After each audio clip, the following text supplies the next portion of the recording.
Hello and welcome back students, welcome back to Vision Academy. Finally आज से हम आपका क्रैश कोर्स शुरू कर रहे हैं। अगर आप में से कोई भी एमएससीईटी का एग्जाम देने वाला है, ओके, कोई भी सीईटी एग्जाम को अटेम्प्ट करने वाला है बीसीए, बीबीए, बीबीएम, बीएमएस के लिए, तो हमको ज्वाइन कर सकता है इस फ्री कोर्स के लिए। मैं आपको सभी लोगों को बता देना चाहता हूँ कि ये कोर्स कंप्लीटली फ्री रहने वाला। वापस से मैं आपको बता रहा हूँ क्योंकि कुछ लोगों के क्वेश्चन अगेन एंड अगेन आ रहे थे कि सर ये कोर्स फ्री है कि पेड है। तो मैं आपको वापस बताता हूँ, ये कोर्स कंप्लीटली फ्री है। ऐसा नहीं कि आज फर्स्ट डे हमारा तो फ्री में आपको यूट्यूब पे मिल जाए, बाकी सब कुछ यहाँ पे फिर पेड हो जाएगा। ऐसा कुछ भी नहीं, कंप्लीटली फ्री है और फ्री में हम आपको सब कुछ प्रोवाइड कर रहे हैं। यस, वीडियो लेक्चर्स आपको मिल जाएंगे, राइट। वीडियो लेक्चर्स हैं, साथ में आपको वर्कशीट्स भी मिल रही है, साथ में हम आपको डाउट सॉल्विंग के लिए भी दे दें। तो ऐसा कुछ भी नहीं है कि जो आपको नहीं मिलेगा। ओके, सो आपको कहीं भी और जाने की जरूरत नहीं है, कहीं भी कोई पैसा भरने की जरूरत नहीं। It is completely for free. You can just come up over here and study. Okay, चलिए आज डे 1 है हमारा। डे 1 में जैसे स्केड्यूल हमने आपको बताया था, आज पहला दिन है हमारा और इंग्लिश है। ओके, तो इंग्लिश में आज हम पढ़ने वाले हैं रैपिड रीडिंग एंड कॉम्प्रिहेंशन। तो रैपिड रीडिंग एंड कॉम्प्रिहेंशन के साथ में आज हम शुरू करने वाले, फर्स्ट डे हमारा। तो क्या होता है रैपिड रीडिंग, कॉम्प्रिहेंशन, इन सब के ऊपर डिस्कशन भी करेंगे। बट उसके पहले हम एक बार सीईटी एग्जामिनेशन जो है उसके बेसिस से हम यहाँ पे थोड़ा सा जो चीज़ें हैं उसको डिस्कस कर ले। अब कुछ लोगों को क्वेश्चन आते हैं, तो मैंने सोचा कि पहला आज इंट्रोडक्टरी लेक्चर हो रहा है यहाँ पे, तो थोड़ा सा डिस्कशन कर लेते हैं। पहली चीज़ है कि ये सीबीटी एग्जाम है, मतलब कि कंप्यूटर बेस्ड टेस्ट है। तो आपको यहाँ पे कंप्लीटली कोई भी पेपर पेन नहीं मिलेगा। आपको कंप्यूटर बेस्ड पेपर पेन आपको मिलेगा, लेकिन लाइक रफ शीट्स मिलेंगे सिर्फ आपको रफ करने के लिए। ओके, कंप्लीटली ये कंप्यूटर बेस्ड आपका एग्जाम होने वाला है। ओके, सेकंड चीज है यहाँ पे कि आपके एग्जाम में आपके पास 100 क्वेश्चंस होंगे, जैसे कि आपको ऑलरेडी पता है। 40 क्वेश्चंस इंग्लिश के होंगे, 30 क्वेश्चंस रीजनिंग एंड मैथ से रहेंगे, 15 क्वेश्चन जीके का होगा और 15 क्वेश्चन कंप्यूटर्स का होगा। ओके, ये हमारा डिवीजन है। तो 100 क्वेश्चंस होने वाले हैं और इसमें आपको टोटल मिलने वाला है 90 मिनट्स। अब देखिए, मैं इसको डिस्कशन इसलिए कर रहा हूँ क्योंकि ये जो है फैक्टर ना, ये सबसे इंपॉर्टेंट। 100 क्वेश्चंस को आपको सॉल्व करना है इन 90 मिनट्स। तो अप्रोक्सीमेटली अगर हम यहाँ पे समझें, ओके, अगर हम यहाँ पे अच्छे से समझें तो 54 सेकेंड्स टू बी एग्जैक्ट मिलता है आपको एवरी क्वेश्चन के लिए। मतलब कि आपको एवरी क्वेश्चन के लिए 54 सेकेंड्स ही मिलेंगे। तो ये जो टाइम है ना, ये कम है। अब कोई कोई क्वेश्चन होते हैं जो 10 सेकंड वाले होते हैं, जैसे कि देखा आंसर मालूम है।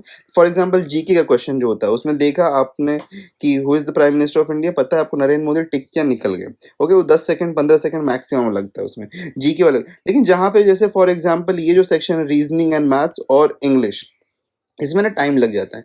ये दोनों सेक्शन देखा टिक के निकल गए, लेकिन इसमें ना थोड़ा कभी कभी टाइम लग जाता है इंग्लिश और रीजनिंग में। तो यहाँ पे हमको हमारा स्पीड भी बढ़ाने की ज़रूरत है। ओके, तो इसलिए मैं यहाँ पे डिस्कशन कर रहा हूँ कि आप लोग समझ सकें कि आपके पास में क्वेश्चंस जो हैं वो मॉडरेट लेवल के ही होंगे। हम एक्सपेक्टेशन जो लगा रहे हैं कि मॉडरेट लेवल के क्वेश्चंस आएंगे आपको, ठीक है।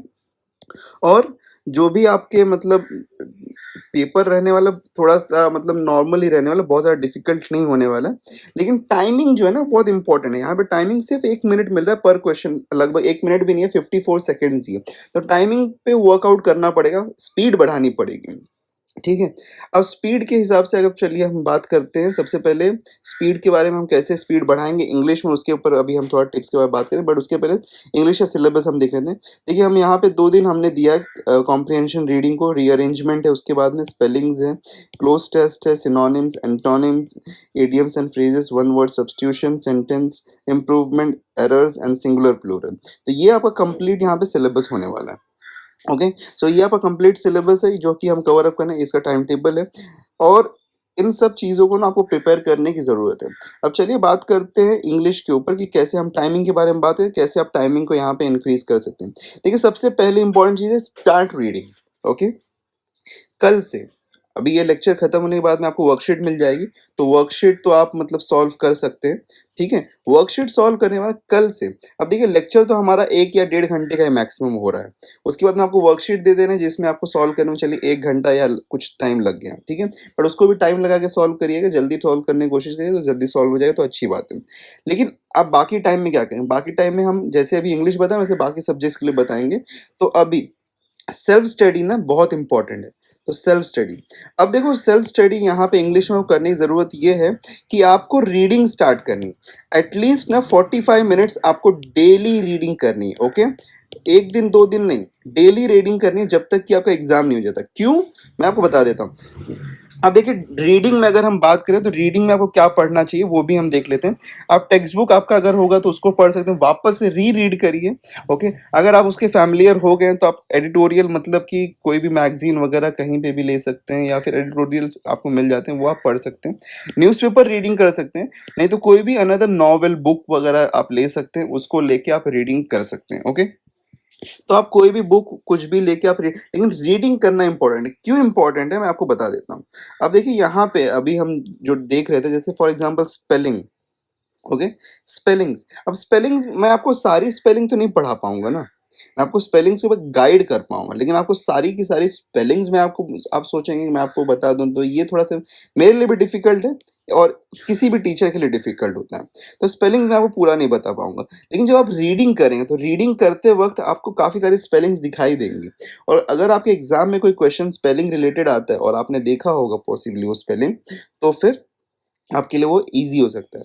वैसे ही कुछ और चीज़ें होती हैं, जैसे फॉर एग्ज़ाम्पल हम बात करें सिनोनिम्स, एंटोनिम्स या फिर वर्ड का मीनिंग, तो आपको वो सारी चीज़ें ना करने में ईज़ी हो। और मेन चीज़ है रीडिंग, मैं इसलिए बोला बिकॉज़ हम हमारा जो टॉपिक है जिसको आज हम कवर करने वाले हैं, वो खुद ही रीडिंग कॉम्प्रिहेंशन है। ओके, तो रीडिंग से रिलेटेड है, तो रीडिंग जितनी फास्ट अगर आप कर पाएंगे उतना फास्ट आपका क्वेश्चन सॉल्व होगा। तो इसीलिए इंग्लिश के लिए ना रीडिंग बहुत इंपॉर्टेंट है। इंग्लिश के लिए रीडिंग करो, और जो भी वर्ड, जैसे कि कोई अगर डिफिकल्ट वर्ड है, एक से ज्यादा बार आपको, लाइक एक से भी नहीं दो तीन बार अगर आपको दिखाई दे रहा है तो उसका मीनिंग फाइंड करने के लिए ट्राई करो। ओके, मीनिंग फाइंड करो कि उसका मीनिंग एग्जैक्टली क्या है, ताकि अगर आपको वर्ड आ ही जाए आपके एग्जाम में कि उस पर्टिकुलर वर्ड का मीनिंग पूछ लिया ही जाए तो आप बता सको, क्योंकि ऐसे क्वेश्चंस भी आते हैं। ठीक है, तो इस तरीके से आप आपका जो इंग्लिश है उसका प्रिपरेशन करोगे एज एन सेल्फ स्टडी। ठीक है, चलो अब आ जाते हैं हम लोग रीडिंग कॉम्प्रिहेंशन पे। अब देखो रीडिंग कॉम्प्रिहेंशन में अगर हम बात करें तो होता क्या है, तो आपको एक पैसेज दिया होगा। ओके, आपको एक पैसेज मिलेगा, उसके बेसिस पे आपको क्वेश्चंस दिए जाएंगे जो कि मल्टीपल चॉइस क्वेश्चंस होंगे ऑब्वियसली। तो वो क्वेश्चंस को आपको सॉल्व करना, तो आपको पैसेज दिया जाएगा, उसमें से आपको उसको पढ़ना है पैसेज को, और उसके बाद में आपको उसको सॉल्व करना है। उसके बेसिस पे जो क्वेश्चंस दिए जाएंगे उसको आपको सॉल्व करना पड़ेगा। ठीक है, तो ये एक सिंपल सी चीज़ है। अच्छा, अब बात कर लेते हैं कि एक जो हमारा पेपर होता है, ओके, एक पेपर में हमारे पास में कितने क्वेश्चंस आते हैं। तो रीडिंग क्वेश्चन से ना, रीडिंग कॉम्प्रिहेंशन, आरसी इसको हम लोग शॉर्ट फॉर्म में बोलेंगे अब से। ठीक है, आरसी थोड़ा सिंपलर लगेगा। 5 से 7 क्वेश्चन आने का एक अनुमान है, मतलब कि there is an estimate of 5 to 7 questions in a paper.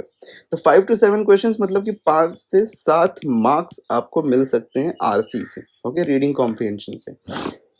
तो इसलिए इस टॉपिक को थोड़ा सा ज़्यादा हमको फोकस करनी चाहिए, इसलिए मैंने इसके ऊपर 2 दिन डाल रहा हूँ मैं, क्योंकि बाकी जो टॉपिक्स है ना उसमें से जो वेटेज है थोड़ा सा कम है, रीडिंग कॉम्प्रिहेंशन से वेटेज ज़्यादा है, तो इसलिए हम इसके ऊपर थोड़ा सा ज़्यादा टाइम डालेंगे। ठीक है, अब चलिए बात कर लेते हैं कि रीडिंग कॉम्प्रिहेंशन में जैसे क्वेश्चंस के बारे में बात करें तो क्वेश्चंस किस हिसाब से आते हैं। तो क्वेश्चंस या तो डायरेक्ट हो सकता है, मतलब कि आपको जो पैसेज दिया हुआ है उसको आपको रीड करने से आपको डायरेक्टली वहाँ पे मतलब क्वेश्चंस देख के डायरेक्टली आपको समझ में आ जाता है। इनडायरेक्ट थोड़ा हो सकता है कि थोड़ा सा घुमा फिरा के पूछा जाएगा। थीम बेस्ड हो सकता है कि ये जो कंटेक्स्ट आप जो रीड कर रहे हैं ये इसका थीम क्या है, जैसे फॉर एग्जाम्पल ये हिस्टोरिक है या फिर ये साइंटिफिक है, ओके, या फिर ये न्यूज़ है या फिर ये ज्योग्राफी से रिलेटेड है, तो इसका थीम क्या है, मतलब किस थीम पे ये बात कर रहा है, तो वो थीम बेस्ड क्वेश्चन था। फिर आता है inference based. Okay, inference based मतलब कि कुछ आप लॉजिकल मीनिंग डिराइव करने की कोशिश, okay, there is something derivation, कुछ आप डिराइव करने की कोशिश करें। फिर होता है fill in the blanks. Fill in the blanks मतलब एक सेंटेंस आपको दिया रहेगा, उसके बीच में ना आपको एक सेंटेंस दिया जाएगा, उसके बीच में ना एक ब्लैंक दे देंगे, तो उसमें 4 वर्ड दे देंगे कि which will be the suitable word जो कि उसमें फिट होगा। ओके, ऐसा भी क्वेश्चन आता है। फिर वोकैबुलरी बेस्ड आता है। वोकैबुलरी में लाइक फॉर एग्जांपल सिनोनिमस हो सकता है या एंटोनिमस हो सकता है, या फिर और कुछ इसमें हो सकता है, लाइक फॉर एग्जांपल आपको सिमिलर वर्ड फाइंड करने के लिए हो सकता है, तो समथिंग वैसा वोकैबुलरी बेस्ड क्वेश्चन भी आ सकता है, बन सकता है। तो इसीलिए ना रीडिंग करने की बहुत ज़्यादा ज़रूरत है। ओके, सो वापस वापस मैं बोल रहा हूँ कि रीडिंग करना ना स्टार्ट कर देना एवरी डे 45 मिनट्स। ओके, आप कुछ भी ले लो, आप रीडिंग करो, लेकिन इंग्लिश का रीडिंग करो, बहुत इंपॉर्टेंट है। उसके बिना ना थोड़ा पेपर सॉल्व करना डिफिकल्ट हो जाए, बिकॉज रीडिंग करना ही पड़ेगा। चलो, नेक्स्ट हम बढ़ते हैं स्ट्रैटेजीज के ऊपर। अब देखो, रीड जब हम करेंगे कोई भी पैसेज को, ठीक है, कोई भी पैसेज को हम रीड करेंगे, तो पहला तो होता है रीडिंग। जब आपकी रीडिंग बहुत फास्ट हो जाएगी ना, तो फिर उसके बाद में हमारा जो स्ट्रैटेजिकली हम मूव करेंगे वो होता है स्किमिंग। एक स्किम प्रोसेस होता है। स्किम प्रोसेस क्या होता है कि जस्ट आप ना पैसेज को देख रहे हो। ओके, जस्ट आप एक बार उसका लुक थ्रू ले ले रहे हो कि उसके अंदर क्या दिया गया, जस्ट आप अंडरस्टैंड, आप आंसर नहीं ढूंढ रहे, आप उसको रीड नहीं करो, बस एक बार फाइनली मतलब एक गो थ्रू कर रहे हो फटाफट, मतलब उसको जस्ट एक बार आंख उसके ऊपर आप घुमा ले रहे हो, ठीक है। तो स्किम, लेकिन ये तब हो पाएगा जब आपकी रीडिंग थोड़ी अच्छी और फास्ट होगी, तभी ये चीज हो पाएगी। अदरवाइज स्ट्रैटेजीज काम नहीं करती हैं, ठीक है। तो स्किमिंग प्रोसेस करते हैं हम कि जस्ट उसके ऊपर फटाफट हम उसको मतलब एक बार देख लेते हैं कि हाँ ठीक है, इसमें क्या कंटेक्स्ट दिया गया है। जब वो हो जाता है, तब उसके बाद में हम रीड करते हैं क्वेश्चंस को हमारे। एक बार हम क्वेश्चंस को रीड कर लेते हैं कि हमको क्या क्वेश्चन है और किसके सारे क्वेश्चन जो भी, अगर फॉर एग्जांपल 5 क्वेश्चन आपको दिए गए, तो पांचों क्वेश्चन को हम रीड कर लेंगे और फिर हम जाएंगे वापस से पैसेज को रीड करेंगे और फिर उसमें से आंसर्स ले लेंगे। तो इस तरीके से ना थोड़ा सा कॉम्प्रिहेंशन फास्टर हो जाता है, लेकिन ये उनके लिए है जिनकी रीडिंग अच्छी है। तो पहले रीडिंग को अच्छी बनानी पड़ेगी, ठीक है, तब हम स्ट्रैटेजीज को अप्लाई करेंगे। Getting it? तो हम सबसे पहले हमारा क्या करेंगे, सबसे पहले हम हमारा रीडिंग को अच्छा बनाएंगे, ठीक है। Getting it? तो उसके बाद में फिर हम ये स्ट्रैटेजीज को यूज करेंगे। और एक चीज और मैं बता दूं, स्ट्रैटेजिकली अगर हम देखें, तो जैसे कि मैंने आप लोगों को बताया कि 5 से 7 क्वेश्चंस आते हैं, तो टाइमिंग के बारे में भी बात करते हैं। एक स्ट्रैटेजी में एक टाइम भी होता है। तो आपको अगर 5 मार्क्स का आपको पैसेज दिया गया है, ठीक है, 5 मार्क, सॉरी 5 क्वेश्चन या फिर 5 मार्क्स सेम है। 5 मार्क्स का अगर पैसेज है आपके पास, तो आपको मैक्सिमम 5 मिनट्स वहाँ पे स्पेंड करने हैं। और अगर 7 मार्क्स का है या 7 क्वेश्चन का है, तो वहाँ पे आपको मैक्सिमम 7 मिनट्स को स्पेंड करना है। उससे ज़्यादा टाइम आपको स्पेंड नहीं करना है। कोई भी पैसेज को आपको रीड करने के लिए 2 to 3 मिनट से ज़्यादा टाइम नहीं लगना चाहिए, ठीक है। अगर देखो स्किम कर रहे हो, तो स्किम करने में मैक्सिमम 1 मिनट चला जाएगा आपका। क्वेश्चन स्किमिंग और क्वेश्चन रीडिंग 1 मिनट के अंदर हो जाना चाहिए, ठीक है। ये दोनों प्रोसेस 1 मिनट में होना चाहिए। इसके लिए ही मैं बोल रहा हूँ कि रीडिंग रीडिंग बार बार फास्ट करने की, ठीक है। उसके बाद में 2 to 3 मिनट्स में पैसेज फटाफट हम रीड करके आंसर्स को फाइंड कर लेंगे। तो उस तरीके से तो टाइमिंग पे हमको फोकस रखना है। Okay, timing is very important. चलिए, ये सारी बातें हो गई। अभी यहाँ पे स्ट्रैटेजीज की बात हो गई, आरसी क्या होता है बता दिया मैंने आपको, सब कुछ बता दिया, टाइमिंग वगैरह सब कुछ बता दिया। अब चलिए शुरू करते हैं हमारे सबसे पहले कॉम्प्रिहेंशन के साथ में। तो ये हमारा सबसे पहला कॉम्प्रिहेंशन ये है। अब देखो यहाँ पे एक इम्पॉर्टेंट चीज़ मैं आपको बताता हूँ। कॉम्प्रिहेंशन हमने यहाँ पे ब्रेक रखा है ताकि आप सब को रीडेबिलिटी के लिए ईजी हो जाए। मैं 15 सेकेंड्स वेट कर 10 सेकेंड्स में और लगभग हर स्लाइड पे रुकूंगा। उससे ज़्यादा टाइम जिसको भी चाहिए होगा, स्लाइड को पॉज कर देगा, रीड कर लेगा, फिर आगे बढ़ेगा, ठीक है। सो ये हमारा फर्स्ट स्लाइड है। आपका टाइम शुरू होता है अब। 10 सेकेंड्स के लिए मैं वेट करने वाला हूँ।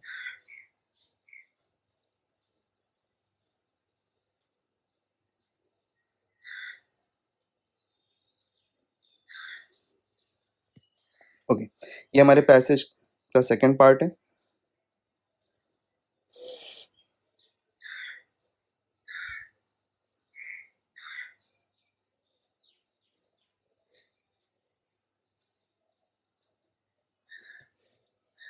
ये हमारा थर्ड पार्ट है।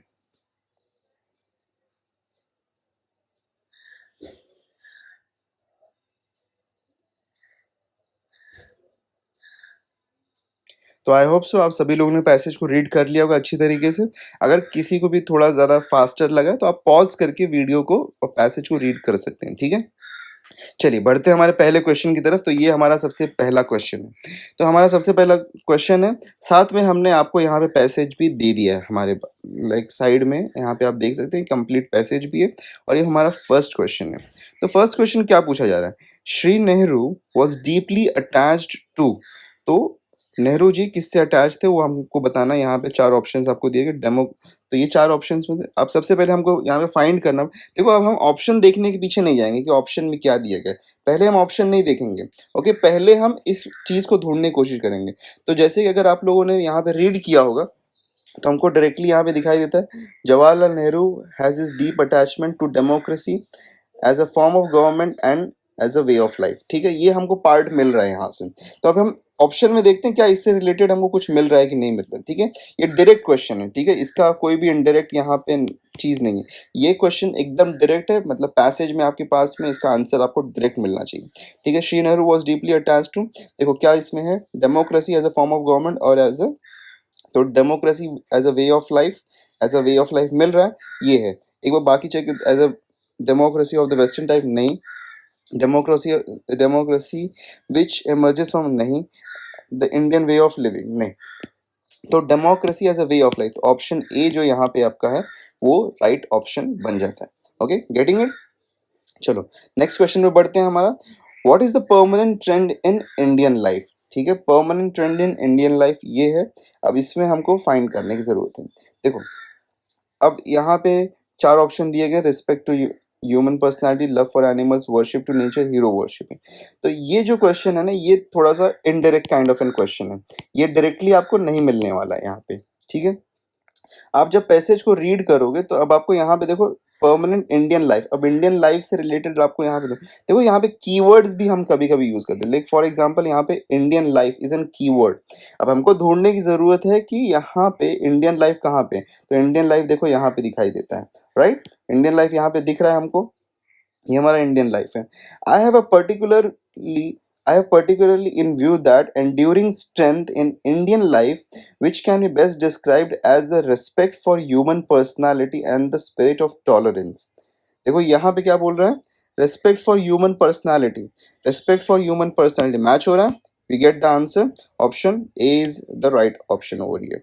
तो यहाँ पे देखो परमानेंट ट्रेंड, अब देखो परमानेंट ट्रेंड जैसा यहाँ पे कुछ नहीं दिया, लेकिन हाँ एक चीज यहाँ पे जो बोली गई कि enduring strength of Indian life which can be best describe for the respect for age respect for human personality. Okay, getting it? तो हमको कीवर्ड्स को भी कभी कभी अगर आपको डायरेक्ट यहाँ पे लाइक ये क्वेश्चन नहीं फ्रेज है, जैसे इसके पहला वाला क्वेश्चन तो डायरेक्टली था कि वॉज डीपली अटैच्ड टू, तो नेहरू जी हैज डीप अटैचमेंट यहाँ पे मिल रहा था, लेकिन यहाँ पे नहीं मिल रहा है, तो कीवर्ड्स को हम यूज करेंगे। ओके, जब आप कीवर्ड्स को यूज करोगे तो आपको पैसेज के अंदर कहीं ना कहीं वो कीवर्ड मैच करता हुआ दिखाई देगा और उसके आसपास में कहीं आंसर मिलेगा।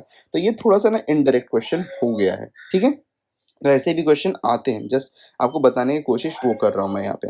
नेक्स्ट क्वेश्चन देखते हैं। The author believes that democracy can work. Okay, author का बिलीफ क्या है कि डेमोक्रेसी कब वर्क करेगा, तो वो हमको फाइंड करना है। ओके, तो वापस से यहाँ पे देखेंगे तो अगर रीडिंग में ही आपको मिल जाता है डेमोक्रेसी कैन वर्क, यहाँ पे देखो सेकंड पैसेज में दिया गया था। Okay, right? तो अब इसको रीड कर लेते हैं ये सेंटेंस को। I have no doubt in my mind that it is only by the methods of persuasion and mutual accommodation and by the constant search for areas of agreement and as the basis for action that democracy can work. अब देखो यहाँ पे क्या है, if leaders are honest, ये option नहीं match कर रहा है यहाँ से। if people participate, नहीं, ये भी नहीं। if method of persuasion and method mutual adjustment are employed, okay, यहाँ पे देखो है ये methods of persuasion and mutual accommodation। okay, so option C। okay, so यहाँ पे ऑप्शन सी जो है हमारा राइट ऑप्शन बन जाता है। चलो we get to the next one। the writer wants to work for, what does the writer want to work for? so इसमें आपको ढूंढना पड़ेगा कि राइटर का वर्क कहीं ना कहीं डिस्क्राइब किया गया है। तो अगर आप फिर पैसेज रीडिंग में देखो, पैसेज रीडिंग में कहाँ पे इसका वर्क, तो पैसेज रीडिंग में ये रहा हमारा to work. Okay, I it would be my proud privilege to work for the establishment of a more just social order. It would be my मतलब यहाँ पे my is considering to what, author.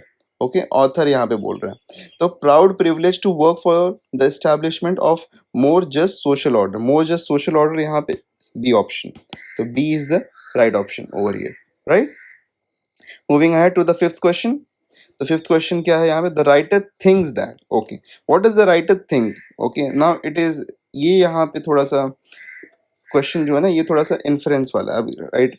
We have never face dangers in our country, there is a unity underlying diversity, our society is tribal in organization, stability of the nation depends upon many factors. ठीक है, of the many probe, अब देखो यहाँ पे कहीं ना कहीं हमने ऑलमोस्ट ये पढ़ लिया है, ओके। तो अब हमको यहाँ पे fifth question, the writer things that, what does the writer think, तो इसमें हमको बताने की जरूरत है। अब यहाँ पे अगर हम ध्यान से देखें तो अभी हमको यहाँ पे फाइंड करने की ज़रूरत है कि कहाँ से ये क्वेश्चन, तो अगर आप पूरा रीडिंग करोगे, अब देखो यहाँ पे first question, the major task before us none is of greater importance for our strength and stability than the task of building up unity and solidarity in our people. Okay, so there in our country there is unity underlying diversity, मतलब कि diverse भी हैं but फिर भी unity है, so this is the thinking, okay. तो ये यहाँ से हमको मिलता है, तो इस तरीके से आपको सॉल्व करना है, ठीक है। सो ये थोड़ा सा वापस इन्फरेंस वाला लॉजिकल यहाँ पे कनेक्शन बिल्ड करने की ज़रूरत थी, इसलिए हम को यहाँ पे देखो पैसेज वन में। तो और एक चीज़, हाँ एक चीज़ ये भी हमेशा याद रखना कि ज़रूरी नहीं है कि क्वेश्चन वन से क्वेश्चन फाइव तक जब आप मूव करोगे तो सारे आंसर्स ऊपर से लेके नीचे के ही फॉर्मेट में है। कभी कभी ऐसा भी हो सकता है क्वेश्चन वन का आंसर लास्ट में रहेगा, क्वेश्चन टू का आंसर फर्स्ट पैसेज में रहेगा, या क्वेश्चन फिफ्थ का जो आंसर रहेगा वो फर्स्ट वाले में रहेगा। तो हमेशा सीक्वेंस ना पैसेज में ऊपर से लेके नीचे तक ही नहीं जाता है, तो हमेशा सीक्वेंस कैन चेंज, ओके। सो उसके लिए रेडी रहना आप, ठीक है। जैसे कि यहाँ पे फिफ्थ क्वेश्चन का आंसर हमको फर्स्ट पैसेज में मिला है, तो ये भी एक चीज़ है जिसके लिए आप रेडी। तो आप हमेशा ऐसा मत सोचना कि मतलब कि ऊपर से लेके नीचे के ऑर्डर में ही हम जाएंगे और पहले पैसेज से ही आंसर मिलना हमको शुरू होगा, ठीक है। Moving ahead to the second passage, तो ये हमारा सेकंड पैसेज है, ओके। तो सेकंड पैसेज हमारा छोटा ही पैसेज है, एक पेज का है, ओके। जस्ट हम यहाँ पे आपके लिए 10 सेकेंड्स का टाइम, आप 15 सेकेंड्स पढ़ लीजिए, टाइम ज़्यादा लगे तो पॉज कर लेना।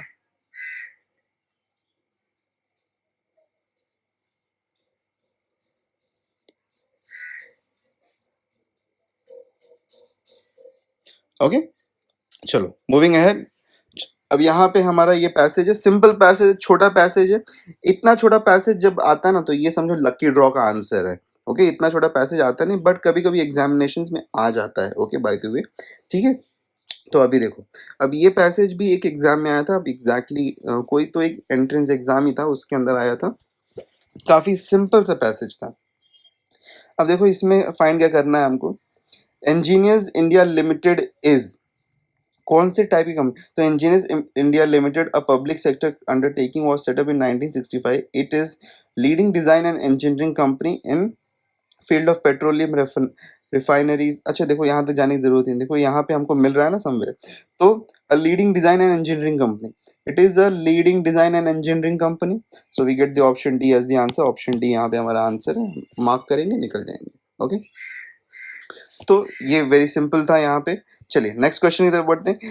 Engineers India limited handles, okay, engineers India handles what projects both in with in India and abroad, projects only in private sector with in India, only government contracts, projects only with in the country.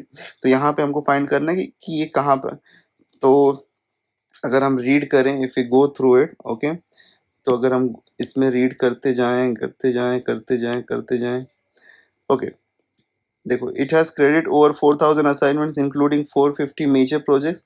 EIL has exported its services to a number of countries in Asia and Africa. Okay, where in Asia and Africa मतलब कि within India and abroad, ये दोनों जगह पे मतलब काम कर रहा है। तो projects both within India and abroad, option A will be the right option. Okay, getting it? Because यहाँ पे है number of countries in Asia and Africa. तो मतलब कि इंडिया में और उसके बाहर भी मतलब काम करते हैं, ओके। चलो next, engineers India limited does not deal in which of the following area, does not deal in which of the following area। अब देखो यहाँ पे project management beside specialist service in the area of environmental engineering, heat and mass transfer, equipment, information technology, material and maintenance, risk analysis, energy conservation and advanced control of optimization। तो इसमें से कौन सा नहीं, हीट एंड मास ट्रांसफर तो है, okay. तो ये तो राइट है, यहाँ पे ये तो दिया हुआ है, ठीक है। तो इसमें से हमको बताना नॉट डील है, नॉट डील जो मतलब नहीं है वो हमको राइट आंसर होगा। सीमेंट मैन्युफैक्चरिंग, सीमेंट मैन्युफैक्चरिंग नहीं है, देखो सीमेंट मैन्युफैक्चरिंग है क्या? Is there anywhere cement manufacturing?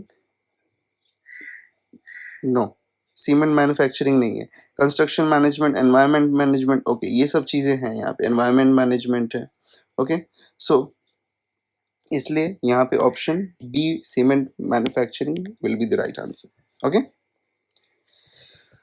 Moving ahead, next, the service provided by engineers India limited include what are the services provided? Okay, so what services provided of EIL: design, engineering, procurement, construction management, commission assistance, project management, ठीक है। Water harvesting, export duty clearance नहीं, commission assistance, okay. कौन सा provide, commission assistance है ना यहाँ पे, right. So this gets marked and option C is your right answer, okay.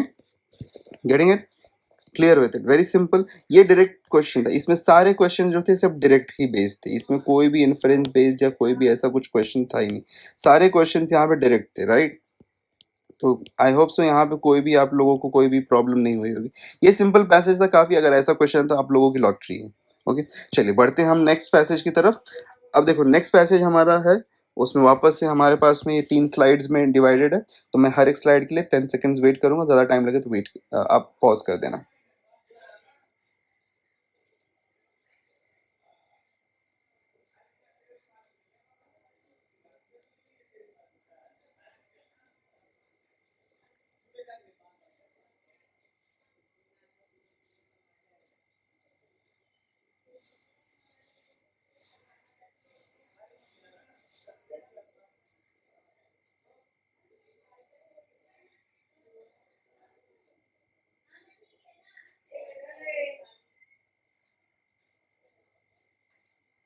Okay, ये लास्ट स्लाइड है आप लोगों के लिए,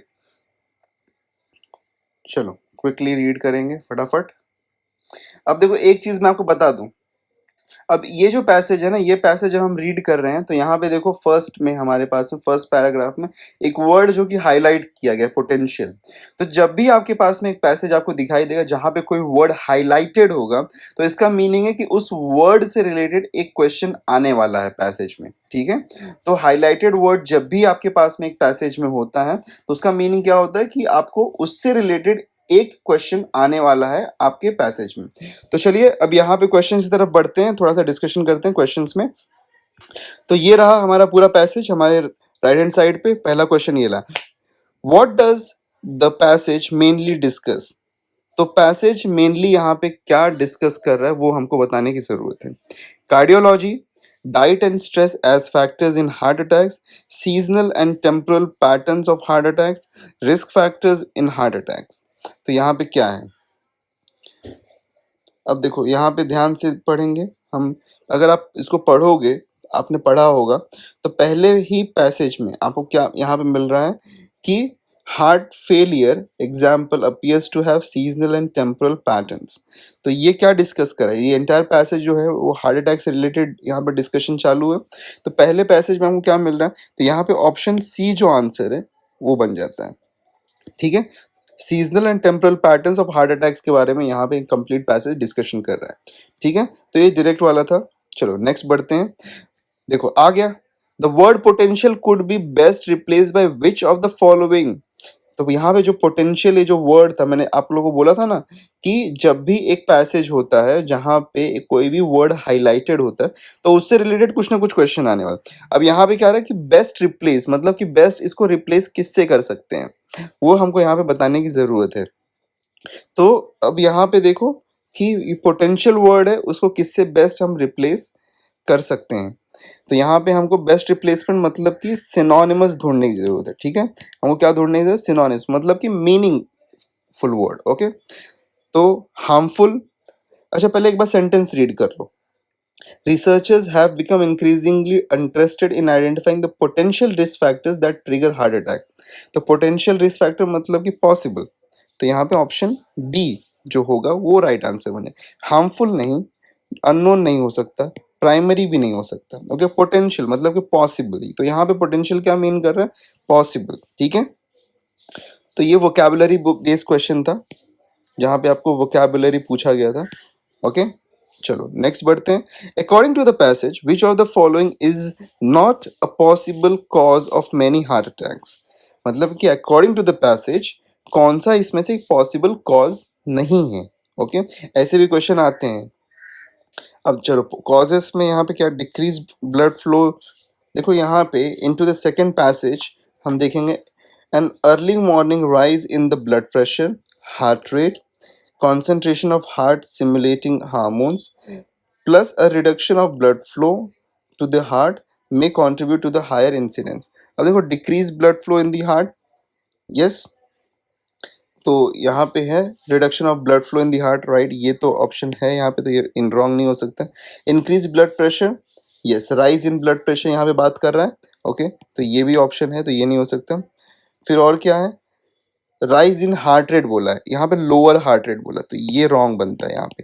तो ये वाला is not, increase in hormones, concentration of heart simulating hormones, right, यहाँ पे राइज के बारे में बात करें तो ये भी यहाँ पे इंक्रीज ही हो रहा है, तो ये भी राइट ऑप्शन है। जो रॉन्ग ऑप्शन है वो सी, इसलिए ये बनता है हमारा राइट ऑप्शन, मतलब क्योंकि यहाँ पे पॉसिबल इज नॉट पूछा था, तो option C is the right answer. Okay, getting it.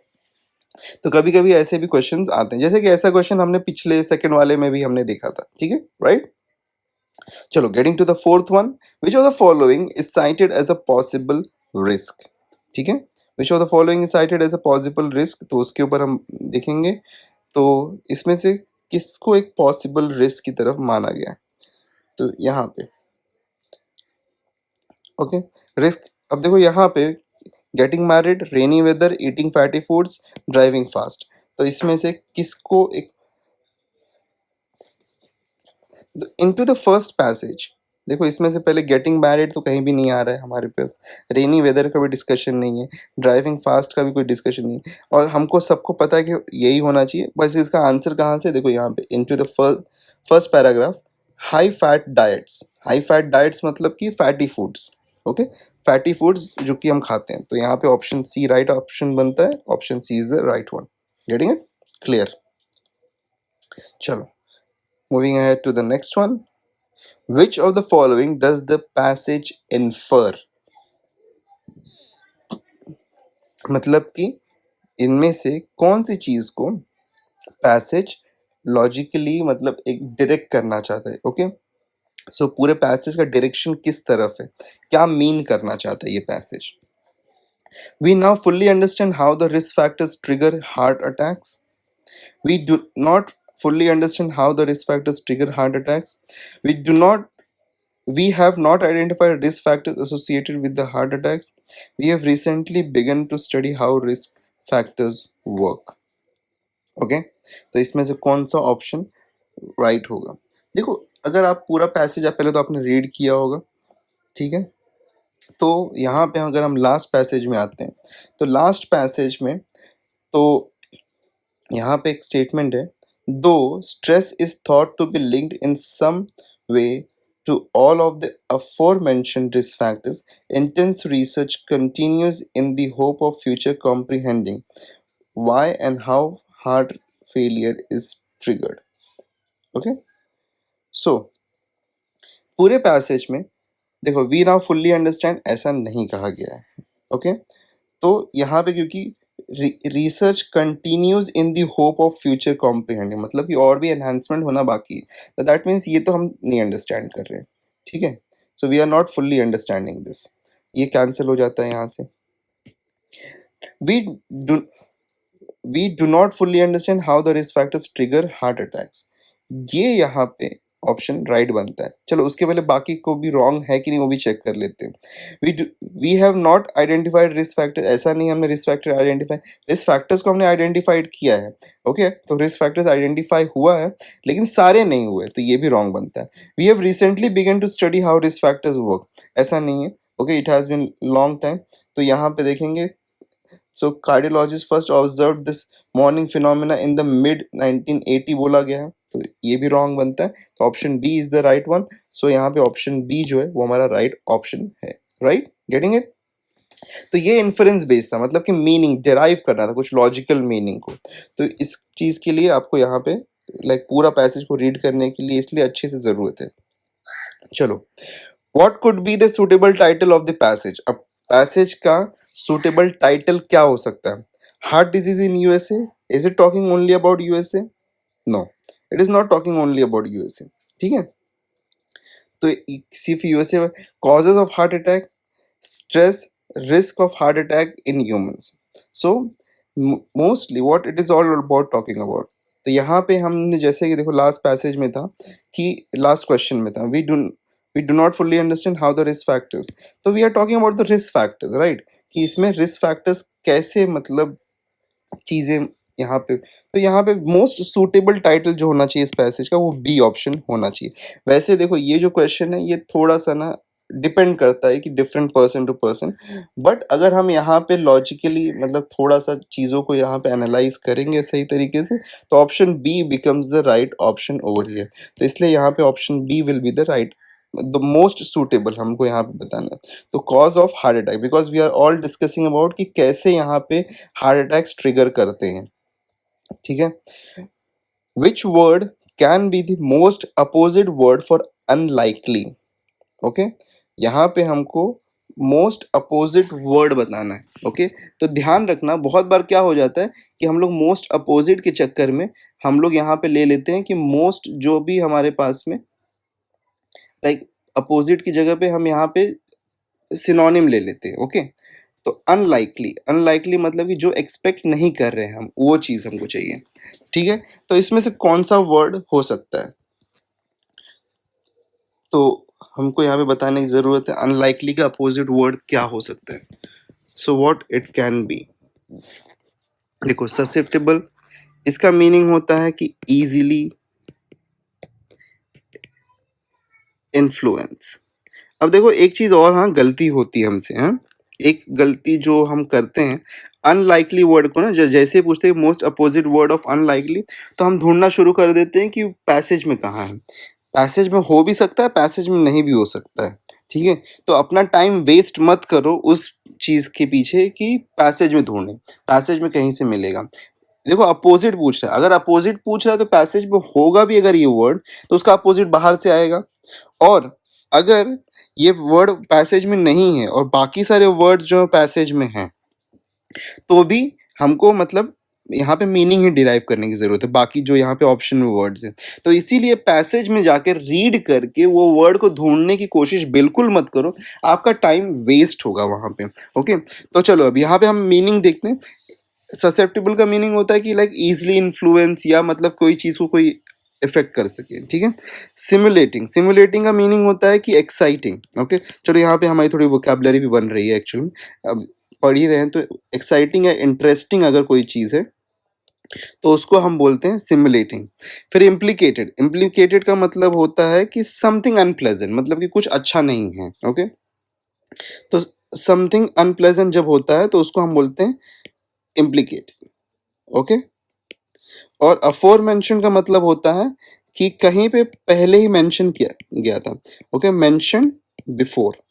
तो यहाँ पे अगर हम ध्यान से देखें तो इजिली इन्फ्लुएंस, अब देखो यहाँ पे ससेप्टेबल वर्ड कहाँ पे यूज है, यहाँ पे एक्चुअल में यूज है। People are more susceptible to heart attacks in the first few hours of the waking. Okay, तो यहाँ पे लेकिन अब इसमें अनलाइकली डालोगे तो कोई फर्क नहीं, कोई बिकॉज पूरा उल्टा हो जाएगा। तो सबसे इजिली इन्फ्लुएंस, अनलाइकली मतलब कि एक्सपेक्ट नहीं कर रहे हैं, बट ससेप्टेबल का मतलब होता है कि हम एक्सपेक्ट कर सकते हैं। ओके, सो यहाँ पे इसीलिए बाकी सारा तो कुछ भी मैच नहीं कर रहा है, तो ऑप्शन ए जो होगा यहाँ पे राइट ऑप्शन होगा, बिकॉज यहाँ पे समवॉट ये मैच कर रहा है इसके, लाइक अब मैच कर रहा है मतलब कि उसका अपोजिट को मैच कर रहा है। अनलाइकली का मीनिंग होता है कि नॉट एक्सपेक्टिंग, और इजिली इन्फ्लुएंस का मीनिंग होता है कि समथिंग गेटिंग अफेक्टेड और इन्फ्लुएंस्ड। ओके, तो हम एक्सपेक्ट कर रहे हैं मतलब। Okay, so that is the reason option A here will be the right answer. ठीक है, चलो सो ये हो गया हमारा 7। तो ये जो थर्ड पैसेज था हमारा एक्चुअली 7 क्वेश्चंस का था। तो इसके अंदर हमने ऑलमोस्ट काफ़ी सारे टाइप के क्वेश्चंस देखे जो कि वोकैबुलरी बेस्ड थे या फिर हम कह सकते हैं कि इन्फरेंस बेस्ड थे और फिर थीम और फिर टाइटल के भी बेस्ड था यहाँ पे। तो काफ़ी सारे यहाँ पे डिफरेंट टाइप्स के क्वेश्चंस थे। और ये आपके लिए एक फाइनल हमने यहाँ पे भी पेज बना दिया है फॉर मीनिंग्स। तो जस्ट आप इन मीनिंग्स को थोड़ा याद रखने की कोशिश। तो देखिए रीडिंग में यही हमको करना, जब भी आप रीड कर रहे हैं कुछ भी आपको थोड़ा सा डिफिकल्ट वर्ड मिल रहा है तो आप थोड़ा उनको फाइंड करने की कोशिश करिए, मीनिंग फाइंड करने की कोशिश करिए और फिर आप उसको थोड़ा सा याद करने की कोशिश रखिए। मतलब कोशिश नहीं पर थोड़ा सा इधर उधर यूज करेंगे तो याद हो ही जाता है। चलो मूविंग अहेड। सो ये आज का हमारा कंप्लीट लेक्चर था। ओके सो कल के दिन में हमारा जो लेक्चर होने वाला है डे 2 वो होगा रीजनिंग पे, जिसमें हम coding and D coding study करेंगे। तो कोडिंग एंड डी कोडिंग हम स्टडी करेंगे उसके अंदर कल के दिन में लेक्चर में। और एक चीज़ और, अभी भी ये लेक्चर खत्म एक्चुअल में नहीं हुआ है बिकॉज वर्कशीट बाकी है। वर्कशीट आपको कहाँ से मिलेगा? व्हाट्सएप पे मिलेगा या फिर टेलीग्राम पे मिलेगा। ठीक है, व्हाट्सएप पे हम डायरेक्टली सेंड नहीं कर पाते हैं क्योंकि चैनल है, तो वहाँ पे आपको एक लिंक मिल जाएगा, आप जाके वहाँ से डाउनलोड कर सकते हैं। टेलीग्राम पे आपको डायरेक्टली पीडीएफ मिल जाएगा, आप वहाँ से डाउनलोड कर सकते हैं। तो वर्कशीट के अंदर हमने लगभग 40 क्वेश्चन को आज के दिन में दिया हुआ है आपको। Okay so there are about 40 questions, so जिसको आप लेके सॉल्व कर सकते हैं। ओके एंड प्रैक्टिस कर सकते हैं, आंसर की भी उसके अंदर ही है। और सबसे मोस्ट इम्पॉर्टेंट चीज़ है, सबसे मोस्ट इम्पॉर्टेंट चीज़ कि अगर आपको कोई भी डाउट है तो कमेंट करके हमसे पूछिएगा। ओके कमेंट आप हमको कर सकते हैं और सब्सक्राइब करना। ओके सब्सक्राइब करना मत भूलना, सब्सक्राइब करते जाओ। ओके बिकॉज अभी भी हमने देखा एक स्टैटिस्टिक, तो हमारा जो चैनल है उस पर around 80% people are not subscribed. Why are you not subscribe? Please subscribe. Okay चलो because that gives a little motivation. हमारे को कोई फीस वगैरह तो नहीं ले, तो जस्ट हमको लिटिल मोटिवेशन एंड हमारा लाइक हम ऐसे काम करते रहे आप लोगों के लिए, तो उसके लिए सब्सक्राइब लाइक शेयर कमेंट सब कुछ कर देना। हाँ डाउट रहे तो जरूर कमेंट करना, डाउट को सबसे पहले। Okay we give first priority to doubts. Okay तो डाउट को कमेंट करते रहो। ओके एंड हम ट्राई कर रहे हैं कि सारे डाउट्स को क्लियर कर दें। Most possibly you will get a lecture tomorrow morning, जो कि आज के वीडियो के कुछ डाउट्स जो रहेंगे उसको हम पिक करेंगे। कल मॉर्निंग में आपको एक वीडियो मिलेगा जहां पे वो डाउट्स को हम क्लियर कर देंगे। ओके सो ये हम थोड़ा पैटर्न बनाने की कोशिश कर रहे हैं। Okay so most possibly tomorrow morning you will get a video on the doubts. जो भी डाउट्स कमेंट में रहेंगे उसको हम यहाँ पे क्लियर करने की कोशिश करेंगे इस टॉपिक से रिलेटेड। ओके सो आपके डाउट्स को कमेंट करना जरूर। ओके जो भी आपके डाउट्स रहेंगे, और वर्कशीट को डाउनलोड कर लेना, उसके लिए हमारा चैनल या फिर टेलीग्राम ग्रुप को आप ज्वाइन कर सकते हो। That's it for the day. Good day, take care, bye bye, meet you tomorrow.